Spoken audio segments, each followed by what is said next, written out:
We celebrated on the actual day, April 1st, lots of art, lots of love, all that. But today I have a stream, so I figured we would actually talk about it and do some Detroit Evolution celebratory stuff. We have some new merch to announce that's Detroit Evolution related. We've got some, just news about Patreon and stuff. We've got fan art of the week, and at the end, I do have a very big announcement, and that's probably why all of you are here.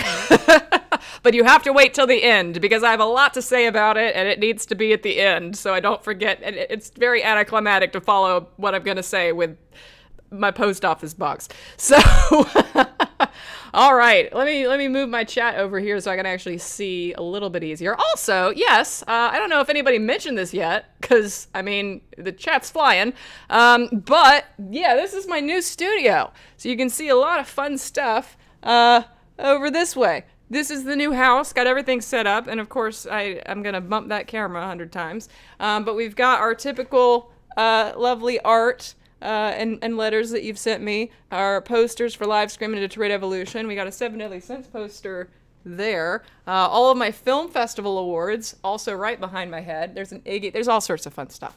And then the lighting as well. So I don't know, I'm still working on the lighting and camera setup. I didn't have time to get it perfect, but whatever. I think it's good for now. I'm really happy with this this setup, and I think it's much bigger, and I can also have my PC here and merge all the workstations that I had. We have a frog emote now. I love it. He doesn't look he says LOL, but he doesn't look very fun. Like, he just kind of looks dead inside. Oh, goodness. And where's the kangaroo? So I want to point out that this is going to be the Australian corner, sponsored by Talia. That's where it's going to go. The kangaroo is going to go in that corner there once I blow it up. And I'm not going to blow it up until I'm on my call with Talia this week, because that's what I'm going to do on that call, is I'm going to sit there and I'm going to blow up that kangaroo in front of Talia. And that's what... that's what that call's gonna be. So, yeah, we've got some fun Australians. I don't know, we just have a lot of Australian stuff. So I figured I would put it in that corner and feature the official Australian corner of Octopunk, sponsored by Talia. All right, so I'll get to some fun stuff for today. Let's start with Patreon. This is easy. So Wednesday, we've got more Read 900 cosplay shoot outtakes. You've really been liking those shoot pictures from me and Austin cosplaying as Read 900. Well, there's some public ones that are already on Instagram, and then there's some outtakes that are more goofy and or maybe not as good, or maybe just too similar to ones that I've already posted. And those are going on Patreon for all members. And then this Friday, you get the first look at Fallout Sanctuary, which we're also doing. We're doing a Fallout 10-episode animated series coming probably in the autumn. Probably not going to hit that summer deadline anymore because of this move just eating into my time. But I have been hard at work building locations, and this one's going to be the Gulf Wasteland. I built that in Creation Kit and with the Settlement Builder and stuff, and I did a speed edit of it, so you'll be able to see an early access version of that on Friday. Also, I have the reveal of the postcard of the month. This is from MJ Slide, first AD of What a Beautiful Wedding and great friend of Octopunk. They were on the charity stream back in November. You saw their pilot feature short film, pilot for their feature short film, E is 4. They're a lovely person, one of my closest film friends now, I think. And I'm honoring them this month with their aesthetic and their autograph. So $10 and up patrons will be able to get this month. Now let's talk new merch. So this is fun. We've got Love Well Don't Kill designs inspired by Detroit Avut. They make really good masks because when you wear a mask, you're loving well and you're not killing. And if you want to remind everybody else to love well and don't kill, put it on your mask, and that'll remind them to also wear a mask. But it comes in a variety of products on Redbubble, including the mugs, shirts, notebooks, whatever you want. And if you want to get a sticker form of it, you can get that on Etsy. I have the die cuts that I can give to you with free shipping on Etsy, international and domestic. And if you want to see what they look like for real, I have one here. They're pretty big. You can put them on water bottles and everything. They're vinyl, so like any of our stickers, you can do anything you want or that you would normally do with any of our stickers. Also, I really like the tattoo kind of inspired design of this. It took me a while to kind of come up with what I wanted to do design-wise for this, and then I was like, tattoo, great. So yeah, it's not like overwhelmingly like fandom-y or like Octopunky. I think it's just sort of like love well, don't kill. It's a thing you should say. It's a thing you should go by. You know, just you can pass off your Octa fandom discreetly with this. But there's one more thing. We also have another sticker in honor of the DE anniversary. This is a reboot of the DE Iggy, Detroit Evolution Iggy's stickers from last year. That was a limited run. I think only 25 people and some patrons got them. But these are special because they're hollow. So even if you have one of these from last year, these are shiny, they're different, they're pretty, and they're rainbow. These are limited run of 100, and they're in celebration of the anniversary, so when they're gone, they're gone. So you can head on over to etsy.com/shop/octopunkmedia and pick up one of these, or you can pick up one of these. There's 50 of these in stock, but when I run out of stock, I will restock them. This is going to be a normal item that I carry now. This is a limited edition item that I will not restock when I run out. And that this design is not on Redbubble, just the love well, don't kill. So I love hollow. I have another hollow sticker coming up in May. I can't show it to you yet, and it's not. It's just Octopunk. It's not Detroit related, but it's one of my favorite stickers I've ever made, and so it's great, and it's hollow, and that's why it's my favorite, is because it's shiny. So, in addition to merch, let's talk some fan art of the week.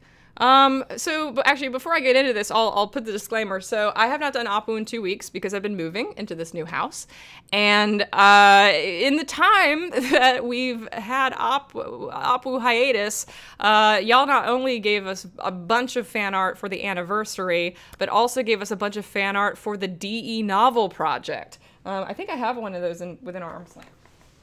Oh, here we go. This is one of them. Mine is there, but this is another one that I was sent, and so this is a project. I already talked about this on Twitter, so I won't go into too much details, but Aimbot wrote this. It's a novelization of Detroit Evolution, which is really awesome, and it's got a lot of additional content. I read it the day I got it because I was so excited to see all that it contained.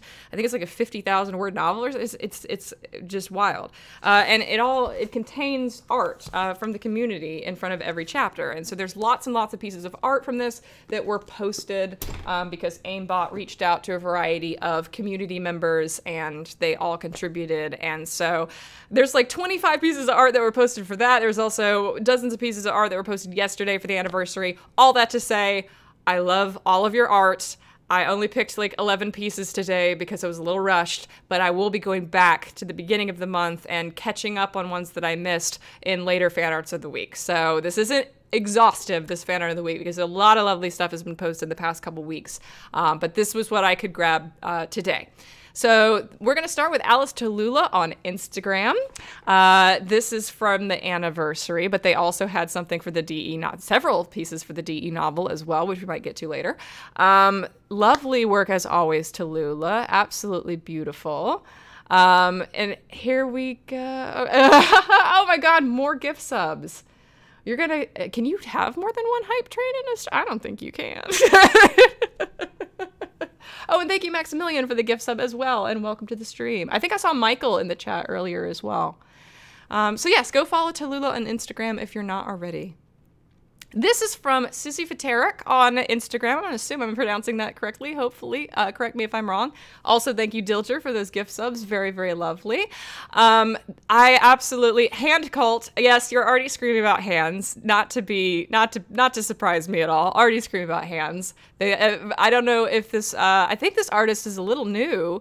because I think that they talked about watching DE kind of recently, if I remember the description correctly. Go give them some love on Instagram, but also just yell hands, because welcome them to the hand cult, because clearly they're doing great work in the hand cult region. Also, I just saw that Sarah permitted the word fetish in the chat. Oh, wow. Michael just yelling knees for some reason. Knee cult? Oh, please no. This is from Art by Lorraine on Instagram. I think another person who's rather new, if I remember correctly. Hopefully I'm not wrong about that. So Art by Lorraine posted this on Instagram. Go give them some love. Absolutely beautiful. I also love that this is the other side of the image, that this is the other side of the kiss, which is really, really cool. That's a really innovative thing. And I also love that you can actually see his hand turning, which I couldn't do with the VFX. So shout out to Art by Lorraine for bringing us that. This is from the DE novel by Arden. So this was in the opening chapter where the Zen Garden. I'm getting hung up because technically in the DE novel it wasn't the opening chapter. The opening chapter was a prologue that wasn't this. But it is from the opening scene of Detroit Evolution and chapter 1 of the DE novel where we meet Zen Gavin for the first time. And this is absolutely lovely. I love how Arden captured the serene romance and lighting of the Zen Garden. Absolutely beautiful work as always. Speaking of absolutely beautiful work as always, this is from Daphne Winchester. This is the back cover of the DE novel. I'm always breathless at Daphne's work, and they continue to do incredible things. So absolutely lovely. Definitely check them out on Twitter and Instagram if you haven't already, because I'm speechless at this. I don't know if they're in the chat today, but if they are, give them some love, and definitely give them some love on Instagram, because all their work is fantastic. I love needlework stuff because I can't do it at all, and this is no exception. This is by Marvel Merlin on Twitter. I'm going to say needlework because I think it's embroidery, but every time I say something's embroidery, it turns out to be cross-stitch and vice versa, so I just say needlework at this point because that's vague. But lovely work from Marvel Merlin, and I think they said that they worked on this for weeks and weeks. Lovely expression of their flags as well. It is very intricate, yes. It is embroidery and it is mine. Oh, Carlea. Okay, great. I didn't connect the two different names. Great. I'm glad you're in the chat today. Lovely. This is some pixel art by Sophos of one of my favorite pictures of the cast and crew from our wrap of Detroit Evolution. Look at all those colors and faces. That's pretty hard to do in pixel art. So go give Sophos some love for this. I'm really impressed by this medium. I think they're one of the only people in the fandom who does it, and they've done a lot of work in the past. So go love them go love them for sure, but also go follow them. Go love them and follow them. Love them in the chat and then go to Twitter and follow them. This is our happy first birthday art from Shira Miggs on Twitter. Absolutely lovely. Includes all of the cast, both supporting and main, and Austin and I. And I like the rainbow flag. That's a nice touch. Shira's always done great art, and you can check them out on Twitter and Instagram to see a massive catalog of lovely art, including a lot of Detroit Evolution and Seven Deadly Sins art as well. This is from the DE novel by Deviant Badger on Twitter. This was for the bedroom nightmare scene that was done in the novel. This moment always comes to life very nicely in fan art, and this is no exception. Almost looks, I mean, really does look prettier than the actual film. Wonderful job, Elliot. Go follow them on Twitter and Instagram. I think they're also on Instagram, but I definitely did pull this from Twitter. Just remarkable work. And thank you for helping with the DE novel. And finally for this week, we have Paul Disker's anniversary art on Twitter. Look at the rings on those hands. And the bracelet too. I've never seen a bracelet before on Nines. That's really cool. Cool, Ian. Yeah, Ian writes always lovely work. I can't resist Ian's art. Go follow them on Twitter, and I think they're also Paul Disker on Instagram as well. I'm gonna drink because that was a lot of talking. Actually, I'm gonna drink a lot because that was a lot of talking. I'm starting to have that like frog voice or whatever if I do a stream for long enough.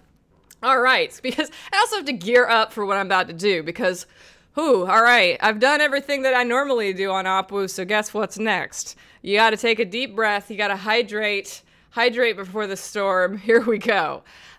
So first off, I do want to say, though, thank you so much for supporting Detroit Evolution for the past year. Tallulah's art said, "We are millions." And that's really striking to me because as of now, there are over 1 million views on Detroit Evolution, which I never could have imagined when we first posted it a year ago. And that's just incredible. And I used to say, I'll get to that in a sec. There's over 5,000 pieces of fan art on Instagram. There's over 500 pieces of fan fiction on Archive of Our Own, and countless edits, countless cosplay, countless messages in the Discord, and countless views on all of the various YouTube videos. And I used to say that when I was a kid and I wanted to be a filmmaker, I would take 100 people who were really, really invested in my work and really, really a fan of it over 1 million people who would watch it, but maybe I'd never hear from them again. It's weird that I get to have both, not being in the Hollywood system and not being anything like that. And y'all gave that to us, and then you gave it to me. And so big thanks to all of you for finding something in my work. Detroit Evolution is a film I'm immensely proud of to this day. And it's one of those things where I always try to make every film as if it's the last film I'm going to make, because you never know if you're going to get another one, especially with how much they cost, especially with, relationships between people and, people, moving in and out of the industry. You never know what you're going to be able to make next. And I will say that if Detroit Evolution was my previous final film, I would be very proud of that, and I'd be very happy with that, for that to be the end cap on my legacy. But it's not going to be my final film. It's not even going to be my final Detroit film. Now, looping back around a bit, how many of y'all were here a couple weeks ago when we did, chat, how many of you were here a couple weeks ago when we did that Detroit Awakening, Detroit Wakey stream? Because during that stream, we redid Detroit Wakey, we redid the Google Translate script of Detroit Awakening, and on that stream, we also hit a goal where we read the Detroit Awakening script aloud, and that was really fun. Me and Maximilian and Michael and Chris for the first time. And so that got me thinking about some stuff, and I think it got y'all thinking about some stuff. And somebody said, I was there. Good. Then you know what I'm talking about. And a lot of people have asked me, are you ever gonna remake Detroit Awakening? And a lot of times I said, no, I'm not gonna do that, and for a million different reasons. But I don't know, I changed my mind. It happens. Women are allowed to change their minds. And so here we go, Detroit Reawakening, because I can't call it the same damn thing, right? It's got to be different. Green is now the color scheme as well. Revival in life, being the theme. So here we go. Yeah, there's no chill in this chat at all. All right, so I'm going to tell you a little more about this project, and then I'm going to tell you about the why of it. All right, I'll tell you everything I know, and then I'll tell you about why we're doing this ultimately. Here's everything I know. Number one, it's going to be crowdfunded by y'all in May. I'm going to probably open it May 15th. But don't quote me on that, because I'm be coming off a short film shoot, so I might not have my shit together by May 15th, but it will be in May sometime. We'll start a crowdfunding campaign. I think the goal is gonna be like 10,000-ish. It might be like 11 or something. There will be stretch goals to expand other benefits and other features on the film. I think they're going to go all the way. I don't know. I shouldn't say that yet. I know the minimum will be like 10,000. That'll be the basic budget, basic goal. And we'll see what happens from there. We'll have all sorts of different perks. We'll have stretch goals. We'll have the whole works. More information on that part of it coming soon. And across the course of the next month, I'll announce it in stages. So it's easy to digest. We want to film it sometime in the summer, sometime like late summer. I would like to film it in like late July, early August, mostly because that'll be before Austin goes off to college and he needs to do sound for it. So I would like to get it in before he goes off to school, but you know, the guys and I have to talk about scheduling and everything, and we'll figure that out from there. But we do hope that it shoots by the end of the summer, and then it will be released early next year. I know what the date's going to be that I'm shooting for, but again, I don't like to offer release dates before I know that I can hit them, so I'll just say very early next year, like within the first 3 months of 2022. It will be about 25 to 30 minutes. It'll be a short film still. It's not a feature-length adaptation of Detroit Awakening. But I do want to say it's not just a completely straight remake of Detroit, well, in more ways than one, of Detroit Awakening. It is also a live-action adaptation of Irrevocably Linked, which is the fan film that, or the fanfic that came out on Valentine's Day about Gavin and Nines celebrating their first Valentine's Day and reflecting on the events of Detroit. I say Detroit constantly. I'm so sorry. Detroit Awakening. So you're gonna have a framing device that actually shows Gavin and Nines living their life after the events of DE. And if you want to be spoiled for what that's going to be like, you can go read Irrevocably Linked, because it's basically going to be that. And then they're going to be having a conversation and reflecting on Detroit Awakening, and that's where you'll see the actual remake and reshot version of Detroit Awakening. So, yeah, so you're going to get a little, it's kind of a prequel and a sequel in a little bit of a sense. You get a little bit of a sense of what they're going to do after Detroit Awakening. You'll get to see them actually being a couple again, but also it is a remake of the film that you already know. So I think that's the main gist of it. A pro-sequel. I just see a lot of yelling still, a lot of let's go. Michael said something, oh my goodness, what did he say? It also features 3 scenes from Shakespeare's Twelfth Night, and he's asked which 3?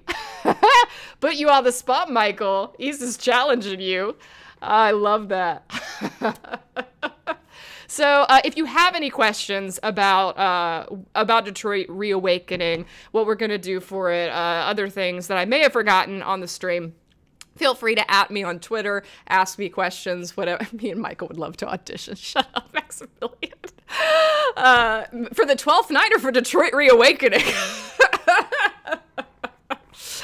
Anyway, so if you have any questions, feel free to @ me. The guys don't know much yet, so I don't know how helpful they would be if you @ them. I literally told them like 3 days ago. I was like, hey, so I'm announcing this project. You're in, right? And so that's about the extent of what they know. I might have the knowledge a little bit more than they do about this. So will there be producer perks as Brie Craft? And yes, there'll be a shit ton of producer perks on the Kickstarter, and that will be a structured way of doing it. So there's going to be producer perks. There's going to be probably Polaroids again, probably.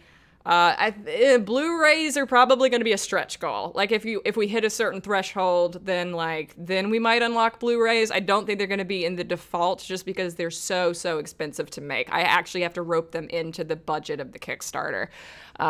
So is Chris going to be playing Gavin again? Yes, Chris is going to be playing Gavin again. Unless he changes his mind, which men are also allowed to change their mind, but you know. I had verbal confirmation. Trinidad in the chat. Yes, hi. He's here. Will Asshole appear? I am going to try to get the cat into this one. We're gonna try to make it work with Chris's aversion to cats. But I very much will actually try to get a cat on screen in this film, no matter what it takes. I'm on the phone with Tommy to get him aboard. What, Tommy Wiseau? What, who to play Philip? I'm so confused, Michael. We also are unlocking a Discord channel for it, called Detroit Reawakening. It'll open at the end of the stream. So if you want to scream about it, actually the mods might have already done it. They're always on top of things. So that's going to be available in the Discord for you to scream about Detroit Reawakening specifically. Okay, so now I want to talk about like the why of this, because I think that this is an important thing to say. If I'm going to be crowdfunding a bunch of money, especially for a movie that we've already made. Because this is a movie that we have already made. Why are we remaking it? Some of you might have only be in the fandom for like a year or so. And some of it is pretty obvious. You know, obviously Detroit Awakening is a very low budget film. I shot it myself on a camera that doesn't even come close to matching up the quality of what we shot Detroit Evolution on. You know, there's location inconsistencies. There was a lot of stuff that I couldn't do with Detroit Awakening due to budget. I was just self-funding. Those are all very like standard reasons why I want to remake this movie, and why I think that we should have the opportunity to make it fit better with Detroit, I swear to God, Detroit Evolution. Also, hello, Michael Whaley in the chat. Actually, Ian is probably gonna be somebody different, but I'll get to the. It's gonna be somebody different, but I'm very excited about who it's gonna be once I get them booked. So, but it's still gonna be a very, very good person in that position. Yeah, on the crew. Yeah, but I definitely do want to match that cinematography closer in Detroit Evolution than Detroit Awakening, where I am not really a DP. So. You know, in terms of like the non-boilerplate reasons why I want to remake this, I do want to give like a blanket warning, because I am about to talk about some stuff in our past as a community that is uncomfortable. I'm not going to go into any details, but I am going to reference a person who a lot of you may find triggering. So I am going to just talk candidly about this. I didn't really notice it as much last year when we had the anniversary of Detroit Awakening, the 1-year anniversary, because it was March 27th, 2020. We were heading face first into a pandemic. We were canceling our New York event, and I was very, very much in the process of finishing at warp speed Detroit Evolution. And March 27th was almost just another day for me that year, because I had so much else on my mind, and I think I posted like, you know, an Instagram story, and that was it. This year, I really had to sit with it more because I could. And as March 27th got closer and closer, and I knew that we were going to do a stream to redo Detroit Wakey and to be able to reclaim that stream and reinvent that for the channel, which I was very, very happy we got to do, the more I just felt this tension over the fact that I couldn't actually bring myself to share the link to Detroit Awakening on any of my social media. And those, like, I honored, you know, I honored our film. I honored the beginning of our community. I honored the thing that brought all of us together. That's all worth celebrating. And that's what I focused on. But when it comes to the actual film itself, I couldn't share it. And I felt like it'd be inappropriate to share it. And I myself have not watched it or rewatched it or revisited it in any way since July 1st, 2019. For those of you who don't know, the reason Chris is now our Gavin is because the previous one was fired for abusing the trust of our fandom and me, and of a person he abused in the fandom. And that's the extent of what I will say about what happened. And in addition to doing a despicable thing like that, he really was top to bottom a despicable person.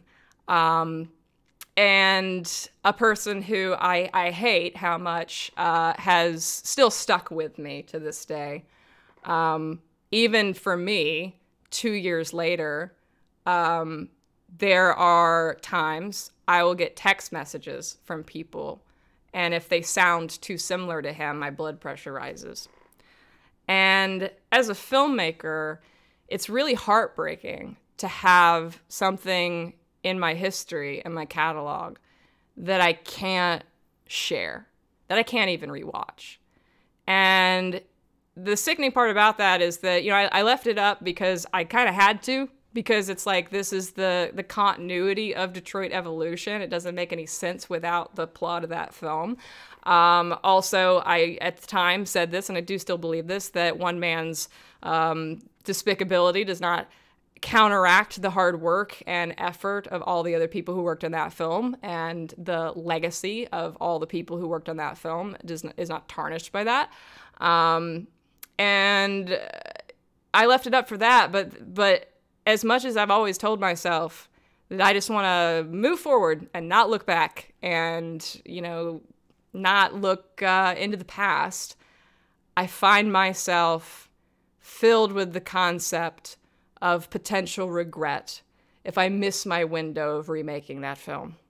Because we all move apart in life. You know, like our actors are very talented. One day they could be union and I could no longer work with them on a non-union production. One day maybe they're just going to be in Marvel movies and don't want to return my calls. People move all over the world. That's already happened to some of our cast. You know, you never know what's going to happen in the future. And I know that one day, maybe even within the next 3 or 4 years, there's going to be a point in time where I can no longer remake that film, that I will no longer have that chance anymore because of whatever reason. And I thought about that and was just moved by what moved the needle for me and makes this an irreversible decision for me is that I couldn't live with the concept of you can never remake that film. And so I took the opportunity, and I think now is the time. Now is the time, and I think that I want to be able to reclaim and recreate something that I feel that I have lost. And that I feel that we as a community have lost. The thing that brought us together, many of us together in the first place, the thing that started this all, we have lost. And this is going to be a really, really cool way to bring it back together. So at the end of the day, for me, it's not about keeping continuity between, you know, an actor. It's not about making a movie that's prettier. It's not about making a movie that is, you know, has locations that match the other one. If that was the thing that like I was up against, I still probably would be like, it's not really worth it. But being able to take this part of my past as a person and my past as a filmmaker and overwrite it with something way better is the thing that I was moved to do, the thing that compelled me. And I think that's what makes it worth it. So, yeah. Detroit Reawakening is yours, and it's ours, says Sophos. Yes, there's no better way to say it. It will be ours, because all of us are going to fund it. All of us are going to work on it. All of us are going to enjoy it when it comes out. And so... And it'd also be a fun way of people who didn't get to experience DA at all when, you know, because maybe you found us with Detroit Evolution, we'll get to experience it with the community. So I'm really looking forward to that too. And yes, Jill of Forest, while we're reclaiming it, we may as well make it better. And we may as well make it different. So, and of course, you know, even though there's going to be changes, we're not changing, like, I Feel Plenty. Like, there's still stuff that, you know, is going to be completely identical because it's, you know, iconic in the sense that, like, you know, you just don't want to change it. It was just perfect the first time. Sophos says, I was late for DA, but excited to be part of it this time around. Yes. And of course, Austin as well will be redoing the music. Aaron and Kristen hopefully will be coming back and doing lighting and makeup. We'll have a lot of the same crew as before. We really are getting most of the band back together for this. So yeah, that's it, y'all. Detroit reawakening. Hopefully now the green makes even more sense because that rebirth and new life into the project and everything like that. So yeah, I'm excited to share more about this. Feel free to hit me up on Twitter if you want more information that I'm willing to share. Keep an eye out for that Kickstarter, or I think it's actually going to be an IndieGogo, but a crowdfunding campaign coming in May. And more information will come out in future Opus throughout the next month about all the different perks and everything and all the different tiers and everything else that we're going to be doing for it. So thank you all for joining me today. I love your excitement. I love your enthusiasm. I love your support of Octopunk for the past 2 years. And as always, stay great, hydrate, and have a happy time zone.